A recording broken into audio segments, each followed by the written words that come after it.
প্ৰথমতে মই এটা কথা ক'ব বিচাৰিছোঁ, জনতা জনাৰ্দন হোজাই, লামডিং, লংকা, যোগীজান, ঢলপুখুৰী এই গোটেই হোজাই জিলাৰ মানুহসকলে এই যে 5টা বছৰ যে মোক যে তেওঁলোকে চাই চুটাকৈ ৰাখিলে, তাৰ কাৰণে আজি মই আকৌ ঘূৰি আহিব পাৰিলোঁ। আৰু সঁচা কথা ক'ব গ'লে একমাত্ৰ একজন ব্যক্তি, আমাৰ মুখ্যমন্ত্ৰী, আমাৰ সকলোৰ মৰমৰ হিমন্ত বিশ্ব শৰ্মা ডাঙৰীয়াই তেওঁৰ এই যিটো মোক কমিটমেণ্ট দিছিলে, সেই কমিটমেণ্টটো যে তেওঁ ৰাখিছে তাৰ কাৰণে মই অজস্ৰ ধন্যবাদ জ্ঞাপন কৰোঁ তেখেতক। আৰু মই আগৰ পৰা শুনি আহিছোঁ যে he is a man of commitment.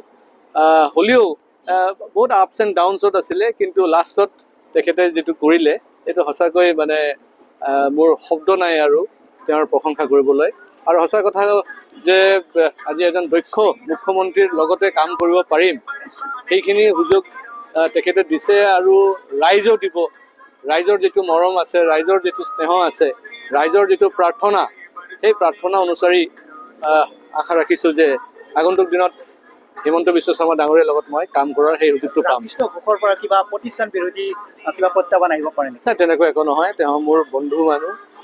যোৱাবাৰ তেখেতে টিকেট পাইছিলে, মোৰ টিকেটটো কৰ্তন হৈছিল আৰু মোৰ টিকেটটো কৰ্তন হোৱাৰ পিছত মই পূৰাপূৰি কপাৰেশ্যন কৰিছিলোঁ, তেখেতেও ভালকৈ জানে আৰু তেখেতে জিকিছিলে।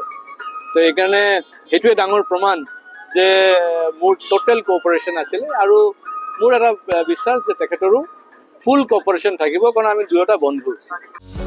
যিকোনো খবৰৰ বাবে যোগাযোগ কৰক আমাৰ এই নম্বৰত 9181 307 221।